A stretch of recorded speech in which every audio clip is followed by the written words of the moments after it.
लाडकी बहीण योजना अंतर्गत महिलांना आर्थिकदृष्ट्या सक्षम करण्याच्या उद्देशाने राज्य शासनाकडून दरमहा आर्थिक सहाय्य दिले जात आहे आणि या योजनेचा 20वा हप्ता कधी जमा होणार, किती रक्कम मिळणार, पात्रता काय आहे, कागदपत्रांची पडताळणी कुठपर्यंत आली आहे, ई-केवायसी व आधार लिंकिंगची स्थिती काय आहे, बँक खात्यात पैसे आल्यास काय करावे, अर्जाची स्थिती कशी तपासावी, नवीन लाभार्थींची नावे समाविष्ट झाली आहेत का, अपात्र ठरलेल्या अर्जांबाबत पुनर्विचाराची संधी आहे का, जिल्हानिहाय वितरणाची माहिती काय आहे, निधी मंजुरीची प्रक्रिया कशी चालते, ग्रामपंचायत व नगरपालिका स्तरावर पडताळणी कशी केली जाते, महिला व बालविकास विभागाची भूमिका काय आहे, थेट लाभ हस्तांतरण प्रणालीद्वारे रक्कम कशी जमा होते, बँक खात्याशी आधार संलग्न नसल्यास कोणत्या अडचणी येऊ शकतात, मोबाईलवर SMS सूचना कशा मिळतात, अधिकृत संकेतस्थळावर स्टेटस तपासताना कोणती माहिती आवश्यक असते, उत्पन्न मर्यादा व कुटुंबातील सदस्यांच्या निकषांमध्ये काही बदल झाले आहेत का, शासकीय नोकरीत असलेल्या कुटुंबियांमुळे अपात्रता लागू होते का, वाहन धारकांसाठी अटी काय आहेत, स्वयंसहायता गटातील महिलांना प्राधान्य आहे का, ग्रामीण व शहरी लाभार्थ्यांचे प्रमाण किती आहे, मागील 19 हप्त्यांमध्ये किती निधी वितरित झाला, थकबाकी प्रकरणे कशी निकाली काढली जात आहेत, तक्रार निवारणासाठी हेल्पलाईन क्रमांक व स्थानिक अधिकाऱ्यांशी संपर्क कसा साधावा, सायबर फसवणुकीपासून सावध राहण्यासाठी कोणत्या सूचना दिल्या आहेत, बनावट कॉल व मेसेजपासून कसे वाचावे, बँक खात्याची माहिती कोणालाही शेअर करू नये याबाबत जनजागृती कशी केली जात आहे, शासनाच्या अधिकृत सोशल मीडिया हँडलवर अपडेट कसे मिळतील, आगामी महिन्यात हप्त्याच्या रकमेबाबत काही वाढ किंवा धोरणात्मक बदल अपेक्षित आहेत का, अर्थसंकल्पीय तरतूद किती आहे, निवडणूक आचारसंहितेचा वितरण प्रक्रियेवर काही परिणाम होतो का, लाभार्थी महिलांच्या सक्षमीकरणासाठी पूरक प्रशिक्षण कार्यक्रम राबवले जात आहेत का, स्वयंरोजगार व बचत गटांशी जोडणी केली जाते का, डिजिटल साक्षरता अभियानाशी या योजनेची सांगड कशी घातली आहे, लाभार्थींना विमा किंवा इतर सामाजिक सुरक्षा योजनांची जोड दिली जाते का, 20व्या हप्त्यासाठी निधी वितरित करण्याची संभाव्य तारीख कोणती असू शकते याबाबत माध्यमांमध्ये काय चर्चा आहे, अधिकृत घोषणेनंतर किती दिवसात रक्कम खात्यात जमा होते, बँक सर्व्हर तांत्रिक अडचणींमुळे विलंब झाल्यास काय करावे, चुकीची माहिती दिल्यास किंवा कागदपत्रे अपूर्ण असल्यास दुरुस्तीची प्रक्रिया काय आहे, लाभार्थी यादीत नाव आल्यास पुन्हा अर्ज करण्याची संधी आहे का, जिल्हाधिकारी कार्यालय व महिला व बालविकास प्रकल्प अधिकाऱ्यांची जबाबदारी काय आहे, लाभार्थींच्या अनुभवांनुसार योजनेचा घरगुती अर्थव्यवस्थेवर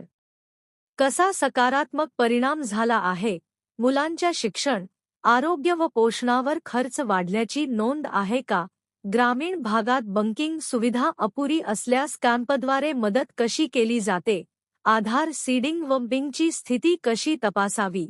PMJDY खात्यांना प्राधान्य दिले जाते का, एकाच कुटुंबातील एकापेक्षा अधिक महिलांना लाभ मिळू शकतो का, शासनाकडून पारदर्शकतेसाठी कोणती पावले उचलली आहेत, पोर्टलवरील तांत्रिक त्रुटी दूर करण्यासाठी IT विभागाची मदत कशी घेतली जाते, 20वा हप्ता वेळेत मिळण्यासाठी लाभार्थींनी कोणती काळजी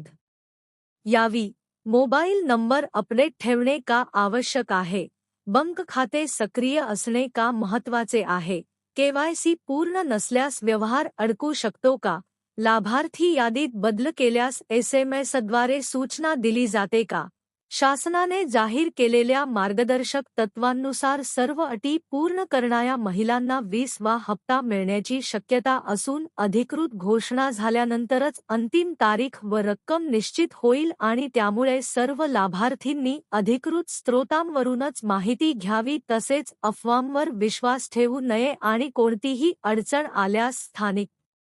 प्राधिकरणाशी संपर्क साधून वेळेत दुरुस्ती करून घ्यावी जेणेकरून 20वा हप्ता विनाअडथळा बँक खात्यात जमा होईल।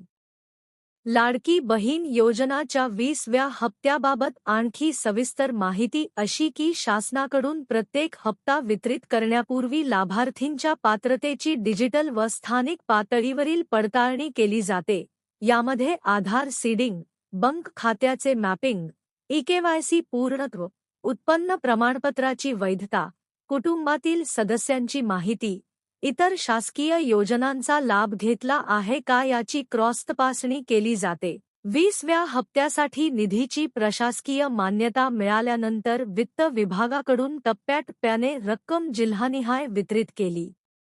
जाते आणि त्यानंतर थेट लाभ हस्तांतरण प्रणालीद्वारे पात्र महिलांच्या खात्यात जमा होते. साधारणपणे अधिकृत आदेशानंतर 3 ते 7 कार्यदिवसात पैसे जमा होतात, मात्र बँक सर्व्हर लोड, सुट्ट्या किंवा तांत्रिक कारणांमुळे थोडा विलंब होऊ शकतो. ज्या महिलांच्या खात्यात 19वा हप्ता प्रलंबित असेल त्यांचे प्रकरण प्राधान्याने निकाली काढण्याचे निर्देश दिले जातात. त्यासाठी स्थानिक अंगणवाडी सेविका, ग्रामसेवक किंवा नगरपालिकेतील संबंधित अधिकारी लाभार्थींशी संपर्क साधून कागदपत्रे अद्ययावत करून घेतात. 20व्या हप्त्यात नाव समाविष्ट आहे की नाही हे अधिकृत पोर्टलवर अर्ज क्रमांक, आधार क्रमांक किंवा नोंदणीकृत मोबाईल क्रमांकाद्वारे तपासता येते. Status approved, pending verification, rejected किंवा पेमेंट प्रोसेस्ड असे दर्शवले जाऊ शकते. रिजेक्टेड असल्यास कारण नमूद केलेले असते आणि दुरुस्ती अर्जाची संधी दिली जाऊ शकते. शासनाने स्पष्ट केले आहे की लाभार्थी महिलांनी आपले बँक खाते सक्रिय ठेवावे, किमान शिल्लक अट पूर्ण करावी. लागू असल्यास मोबाईल नंबर बँकेशी लिंक ठेवावा आणि कोणत्याही अनोळखी कॉल लिंकवर वैयक्तिक माहिती शेअर करू नये कारण फसवणूक प्रकरणे वाढत आहेत. ग्रामीण भागात विशेष शिबिरे घेऊन ई-केवायसी, आधार अपडेट, बँक खाते उघडणे आणि समस्यांचे निराकरण केले जाते. 20व्या हप्त्याबाबत माध्यमांमध्ये संभाव्य तारखेची चर्चा असली तरी अंतिम तारीख केवळ अधिकृत शासन निर्णयानंतरच निश्चित होते. त्यामुळे लाभार्थींनी महिला व बालविकास विभागाच्या अधिकृत सूचनांवरच विश्वास ठेवावा. या योजनेमुळे अनेक कुटुंबांमध्ये महिलांच्या हातात नियमित आर्थिक साधन उपलब्ध झाले असून घरगुती खर्च, मुलांचे शिक्षण, आरोग्य तपासणी, पोषण आहार आणि लहान उद्योग सुरू करण्यासाठी मदत होत असल्याचे अभिप्राय मिळत आहेत. पुढील काळात पात्रतेच्या अटींमध्ये किंवा रकमेच्या संरचनेत बदल झाल्यास त्याची माहिती अधिकृत परिपत्रकाद्वारे दिली जाईल आणि 20वा हप्ता सुरळीत मिळण्यासाठी सर्व लाभार्थींनी कागदपत्रे अद्ययावत ठेवणे व स्टेटस वेळोवेळी तपासणे अत्यंत आवश्यक आहे.